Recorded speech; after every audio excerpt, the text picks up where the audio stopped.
Nazdar, vítam ťa na kanáli Vibes a dnes si povieme 10 mýtov o cvičení, ktoré by mali zmiznúť z povrchu zemského. Tieto mýty sú také absurdné, že ich asi vymyslel človek, ktorý asi 5 hodín ležal na gauči s balíkom čipsov. Takže sa pohodlne usaď, no a my ideme na to. Let's go. Tuk sa mení na svaly a naopak. Tuk sa mení na svaly asi tak, ako môj kávovar sa môže zmeniť na vesmírnu loď. Tukové bunky a svalové tkaniva sú úplne rozdielne. Takže ak chcete spáliť tuk, musíte sa sústrediť na kalorický deficit a spústu kardia. No a ak chcete nabrať svaly, tak treba silový tréning a peknú vyváženú stravu. Takže ak niekto tvrdí, že sa tuk zmení zázračne na svaly, môžete sa len pousmiať a pokračovať v svojom tréningu. Ďalší mýtus, ktorý tu máme, je, že zdvíhanie ťažkých váh robí zo žien kulturistky. Milé dámy, ak by to bolo také jednoduché, tak každý na planete by bol Arnold Schwarzenegger. Pravdou však je, že ženy nemajú dostatok testosterónu na masívne naberanie svalovej hmoty. Silový tréning vám tak akurát pomôže spevniť telo, zlepšiť držanie tela a zrýchliť metabolizmus. Takže ak chcete byť zdravé, nebojte sa činiek, vaše telo vám poďakuje. Tak poďme na ďalší mýtus. Cviky na brucho rovná sa automaticky tehličky.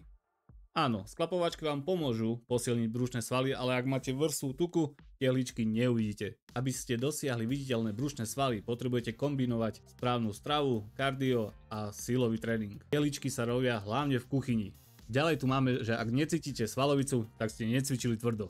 K tomu len poviem, že svalovica nie je zaručený znak efektívneho tréningu. Znamená iba to, že ste telo vystavili novému stresu. Napríklad pokročilí športovci môžu mať minimálnu svalovicu a aj tak brutálne napredujú. Takže sa sústreď hlavne na správnu techniku a progresívne zaťažovanie. Nenatočiť a všetko boli. Ďalší mýtus, ktorý som našiel, je statický stretching pred tréningom must have. To je bullshit. Nikdy nezačínaj pred tréningom statický stretching. Môže sa akurát tak zraniť. Pred tréningom je lepšie zariať telo dynamickými pohybmi, ako sú napríklad drepy, výpady alebo krútenie rukami. Statický stretching si nechaj na koniec tréningu pre uvoľnenie svalov. Ďalší mýtus, ktorý tu máme, cvičenie na lačno, že vraj spálí viacej tukov. No áno, telo môže čerpať viacej energie z tukov, ale to neznamená, že spálite viacej tuku celkovo. Cvičenie na lačno môže viesť k slabším výkonom a strate svalovej hmoty. Takže ak chceš mať energiu na poriadny silový tréning, tak daj si niečo ľahké pred tréningom a uvidíš, ako to pôjde. Ďalší bullshit, ktorý tu máme, čím cvičím dlhšie, tým je to lepšie.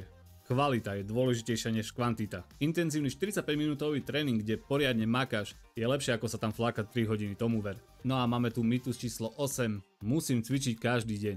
No každodenné cvičenie ti vôbec nepomôže, práve naopak môže viesť k preťaženiu tela a spomalenie regenerácie. Odpočinok je rovnako dôležitý ako samotné cvičenie.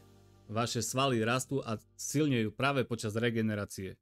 Takže skús si dať týždenne 1 až 2 dní voľna a uvidíš, ako to pôjde. No a ďalší mýtus, po cvičení môžem zjesť čo chcem.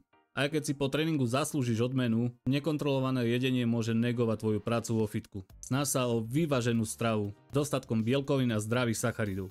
Tým dosiahneš určite lepšie výsledky ako po tréningu hádzať do seba, čo to ide.